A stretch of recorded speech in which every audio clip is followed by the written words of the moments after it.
Letter 12. Experience my joy. My dear friend, how humans struggle to find joy in their lives. Life is difficult at best.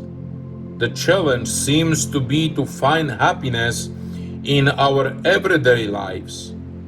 However, happiness is fleeting. I did not come to make you happy.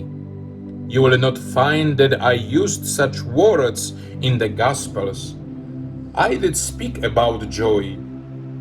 Joy and happiness are not the same thing. Joy can and does refresh a soul. Happiness and sadness are on opposite ends of the human emotions. But joy can be with you when you are happy and when you are sad. Joy is so much more than a simple emotion. Joy is a sense of well-being. Joy deals with a quality of life. Please don't confuse quality of life with a standard of living. Joy, a quality of life, has nothing to do with economics, wealth, or power. Joy, like love and peace, is rooted in a relationship. Joy is believing in the goodness, the love, and the mercy of a magnanimous God who could not possibly love you more than he already does. And there is nothing you have to do to earn his love. That is joy. And that joy can and will refresh your soul. I don't want you sour face and serious all the time. I came to bring you joy. The greatest gladness you will ever have is knowing me. I long to pass on to you the delight of being a child of an all-loving Father.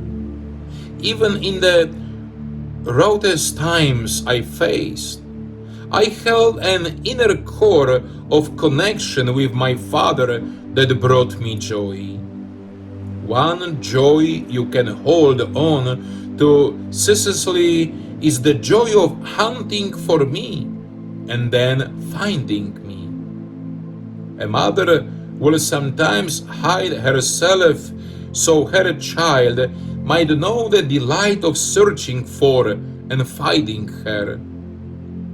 I have gone out of your physical side that you may know the joy of seeing me out.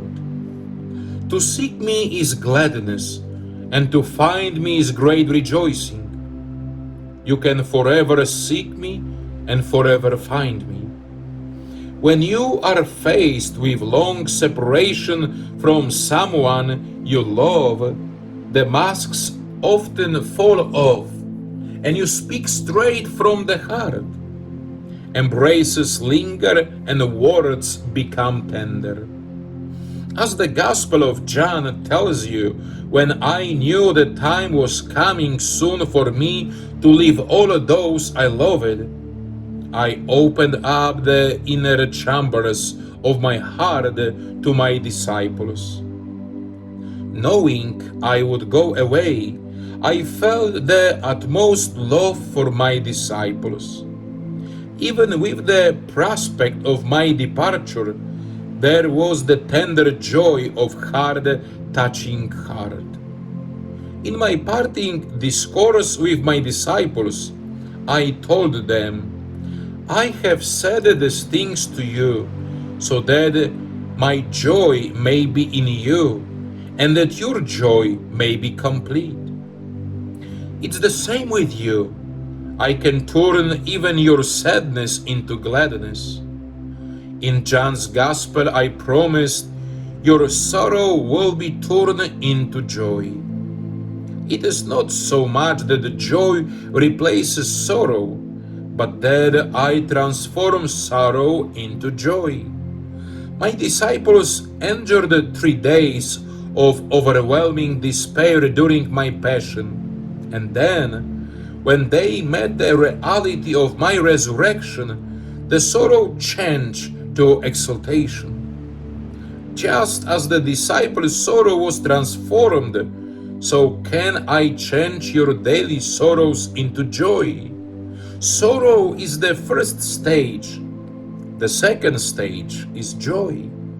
Your most sublime joys will be transfigured sorrows. Contrition can be turned into a deep, abiding sense of being pardoned.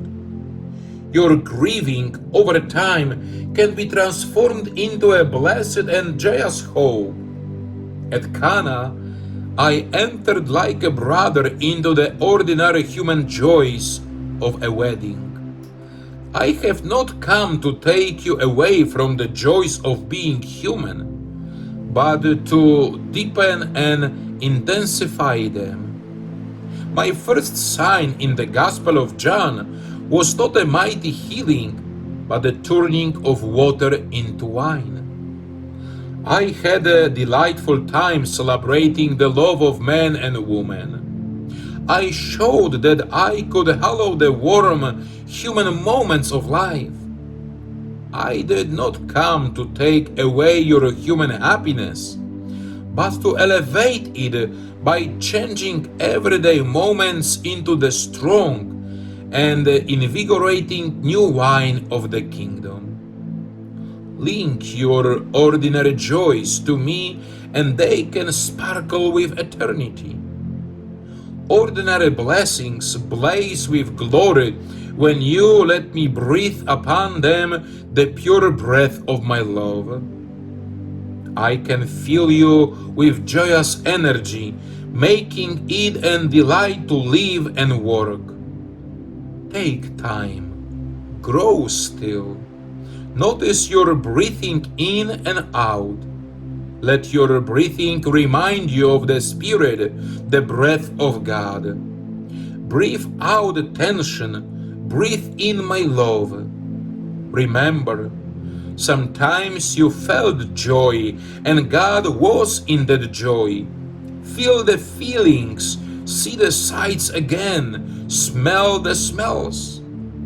Think of some sorrows that were turned into joys. Offer to me your current sorrows and ask that I turn them into joys. Your friend, Jesus. Scripture reflection. As the Father has loved me, so I have loved you. Abide in my love. If you keep my commandments, you will abide in my love, just as I have kept my Father's commandments and abide in his love. I have said these things to you, so that my joy may be in you, and that your joy may be complete. John chapter 15, verses 9 to 11. Prayer. Dear Jesus, you are the very bread and breath of life itself. Rekindle our hearts when we are burned out, and gradually transform our sorrows into joy. May we drink deeply from the living waters of your presence. May your Spirit transfigure our daily human gladness.